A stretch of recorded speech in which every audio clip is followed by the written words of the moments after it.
नमस्कार मित्रों, आपका हमारे YouTube चैनल धर्म ज्ञान गंगा में हार्दिक स्वागत है। आज हम सोमवार व्रत कथा के महत्व के बारे में जानेंगे। आखिर सोमवार व्रत कथा का क्या महत्व है। किसी नगर में एक धनी व्यापारी रहता था। दूर दूर तक उसका व्यापार फैला हुआ था। नगर के सभी लोग उस व्यापारी का सम्मान करते थे। इतना सब कुछ संपन्न होने के बाद भी वह व्यापारी बहुत दुखी था, क्योंकि उसके कोई पुत्र नहीं था, जिस कारण अपने मृत्यु के पश्चात व्यापार के उत्तराधिकार की चिंता हमेशा सताती रहती। पुत्र प्राप्ति की इच्छा से व्यापारी प्रत्येक सोमवार भगवान शिव की व्रत पूजा किया करता था और शाम के समय शिव मंदिर में जाकर शिव जी के सामने घी का दीपक जलाया करता था। उसकी भक्ति देखकर मां पार्वती प्रसन्न हो गई और भगवान शिव से उस व्यापारी को मनोकामना पूर्ण करने का निवेदन किया। भगवान शिव बोले, इस संसार में सबको उसके कर्म के अनुसार फल की प्राप्ति होती है। जो प्राणी जैसा कर्म करते हैं उन्हें वैसा ही फल प्राप्त होता है। शिव जी के द्वारा समझाने के बावजूद मां पार्वती नहीं मानी और उस व्यापारी की मनोकामना पूर्ति हेतु वे शिव जी से बार बार अनुरोध करती। अंततः माता के आग्रह को देखकर भगवान भोलेनाथ को उस व्यापारी को पुत्र प्राप्ति का वरदान देना पड़ा। वरदान देने के पश्चात भोलेनाथ मां पार्वती से बोले, आपके आग्रह पर मैंने पुत्र प्राप्ति का वरदान तो दे दिया, परंतु इसका यह पुत्र 16 वर्ष से अधिक नहीं जीवित रहेगा। उसी रात भगवान शिव उस व्यापारी के स्वप्न में आए, उसे पुत्र प्राप्ति का वरदान दिया और 16 वर्ष तक पुत्र के जीवित रहने की बात बताई। भगवान के वरदान से व्यापारी को खुशी तो हुई, लेकिन पुत्र की अल्पायु की चिंता ने उसे खुशी को नष्ट कर दिया। व्यापारी पहले की तरह सोमवार के दिन भगवान शिव का विधिवत व्रत करता रहा। कुछ महीने के बाद उसके घर एक अति सुंदर बालक ने जन्म लिया और घर में खुशियां भर गईं।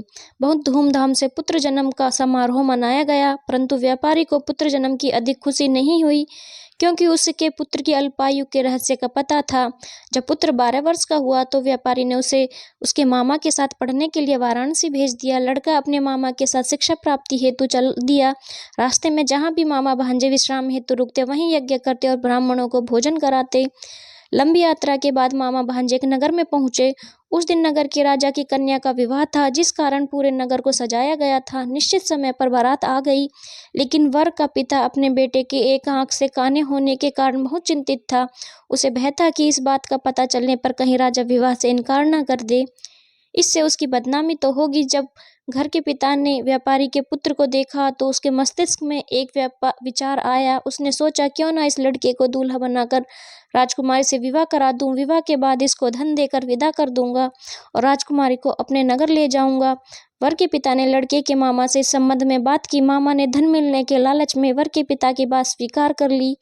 लड़के को दूल्हे का वस्त्र पहनाकर राजकुमारी से विवाह करा दिया गया। राजा ने बहुत सारा धन देकर राजकुमारी को विदा किया। शादी के बाद लड़का जब राजकुमारी से साथ लौट रहा था तो वह सच नहीं छिपा सका। उसने राजकुमारी के ओढ़ने पर लिख दिया, राजकुमारी, तुम्हारा विवाह मेरे साथ हुआ था। मैं तो वाराणसी पढ़ने के लिए जा रहा हूँ और अब तुम्हें जिस नवयुवक की पत्नी बनना पड़ेगा वह कान्हा है। जब राजकुमारी ने अपने ओढ़ने पर लिखा हुआ पढ़ा तो उसने काने लड़के के साथ जाने से इनकार कर दिया। राजा को तो जब ये सब बातें पता लगी तो उसने राजकुमारी को महल में ही रख लिया। उधर लड़का अपने मामा के साथ वाराणसी पहुंच गया और गुरुकुल में पढ़ना शुरू कर दिया। जब उसकी आयु 16 वर्ष की हुई तो उसने यज्ञ किया। यज्ञ की समाप्ति पर ब्राह्मणों को भोजन कराया और खूब अन्न वस्त्र दान किए। रात को वह अपने शयन कक्ष में सो गया। शिव के वरदान के अनुसार शयन अवस्था में ही उसके प्राण पखेरु उड़ गए। सूर्योदय पर मामा मृत भांजे को देखकर रोने पीटने लगा। आसपास के लोग भी एकत्र होकर दुख प्रकट करने लगे। लड़के के मामा के रोने के विलाप करने पर स्वर समीप से गुजरते हुए भगवान शिव और माता पार्वती ने भी सुने। माता पार्वती ने भगवान से कहा, प्राणनाथ, मुझे इसके रोने के स्वर सहन नहीं हो रहे, आप इस व्यक्ति के कष्ट को अवश्य दूर करें। भगवान शिव ने माता पार्वती के साथ अदृश्य रूप में समीप जाकर देखा तो भोलेनाथ माता पार्वती से बोले, यह तो उसी व्यापारी का पुत्र है जिसे मैंने 16 वर्ष की आयु का वरदान दिया था। इसकी आयु पूरी हो गई है। माँ पार्वती ने फिर भगवान शिव से निवेदन कर उस बालक को जीवन देने का आग्रह किया। माता पार्वती के आग्रह पर भगवान शिव ने उस लड़के को जीवित होने का वरदान दिया और कुछ ही पल में वह जीवित होकर उठ बैठा। शिक्षा समाप्त करके लड़का मामा के साथ अपने नगर की ओर चल दिया। दोनों चलते हुए उसी नगर में पहुंचे जहां उसका विवाह हुआ था। उस नगर में भी यज्ञ का आयोजन किया। समीप से गुजरते हुए नगर के राजा ने यज्ञ का आयोजन देखा और उसने तुरंत ही लड़के और उसके मामा को पहचान लिया।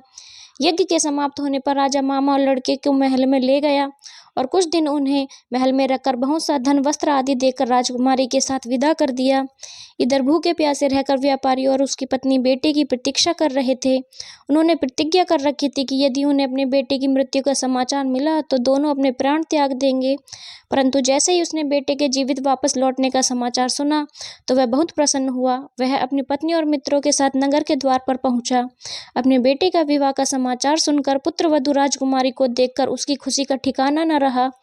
उसी रात भगवान शिव ने व्यापारी के स्वप्न में आकर कहा, हे श्रेष्ठी, मैंने तेरे सोमवार के व्रत करने और व्रत कथा सुनने से प्रसन्न होकर तेरे पुत्र को लंबी आयु प्रदान की है। पुत्र की लंबी आयु जानकर व्यापारी बहुत प्रसन्न हुआ। शिव भक्त होने तथा सोमवार का व्रत करने से व्यापारी की सभी मनोकामनाएं पूर्ण हुई।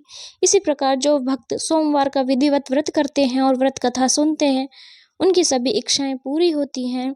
हे भगवान भोलेनाथ, जैसे आपने व्यापारी के लड़के को आयु प्रदान की, इसी प्रकार सभी के पुत्रों को लंबी आयु प्रदान करें।